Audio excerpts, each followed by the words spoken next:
A esta hora me gustaría que empezáramos ya a hablar de los grandes amores de Neruda, pero antes una pregunta fundamental, Ale, y me gustaría que tú me la pudieses responder. ¿Cómo un hijo de ferroviario termina convertido en un diplomático y en un líder de características globales, ¿no? Siendo muy joven, además. ¿Qué puede explicar este ascenso intelectual, social, un ejemplo de meritocracia por donde se le mire?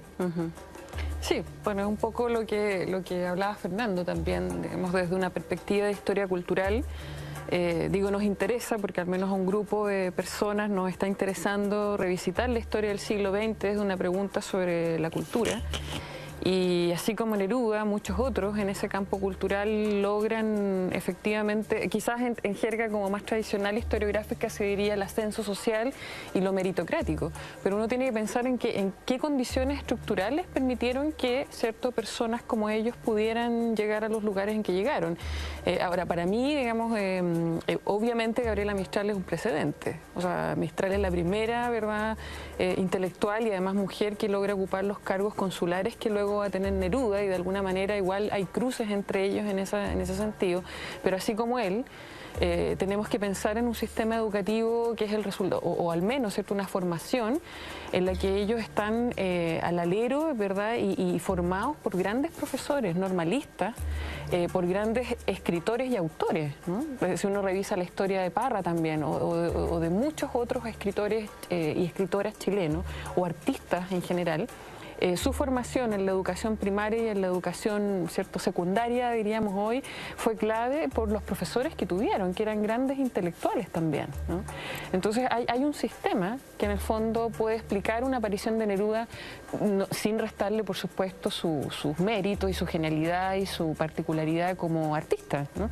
Pero hay una sociedad que efectivamente está posibilitando, un Estado que está posibilitando la emergencia de estos grupos, un debate también cultural y político que permite la aparición de prensa, que es también el nicho de estos primeros escritos, de muchas trayectorias similares a las de los Nerudas, varios que podría haber habido en ese entonces, que permitió que ejercieran, que practicaran una manera de hacer cultura y de ser, ¿no?, en un espacio público mucho más rico que el que tenemos hoy en día, ¿no? Fernando, ¿estás de acuerdo con este análisis? Donde, claro, sin restarle, por supuesto, importancia al talento innato de Neruda, él tiene una formación que le permite potenciar esas habilidades. Claro, y Gabriela Mistral también, ¿no? La gracia de Gabriela Mistral y de Pablo Neruda, que para ser lo que fueron, se fueron de Chile. Tuvieron ojo.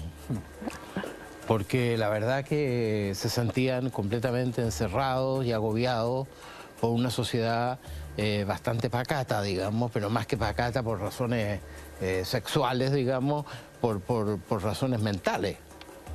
Entonces ellos no tenían mucho donde seguir desarrollándose. Claro, Entonces, pero los profesores fueron claves, porque no, ambos mencionan encuentros fundamentales con profesores. Absolutamente. Que les entregaron algún libro en específico. Y Nicanor Parra, como decías tú, tal cual. Que les mostraron ciertos caminos y que eran, ¿cierto?, un tipo de profesor que y después ella misma le mostró a Neruda. Neruda, claro, cuando se encuentra. Le mostró a Neruda, y en Temuco ella era directora del liceo cuando Neruda era un niño. Claro. ¿Cómo se relacionan en Temuco? Bueno, yo creo que Temuco era bien chico y ver a esta señora que se paseaba como de negro, que la conocía como poeta, Neruda de haber puesto el ojo, y ella le prestó muchos libros. Ahí ya y eso es verdad, digamos. Una figura reconocida. Sí, claro, desde el año 14 que ella era la autora de los sonetos de la muerte. Y eso es verdad, te fijas, sí, eso no es parte de ninguna fantasía. Sí, claro.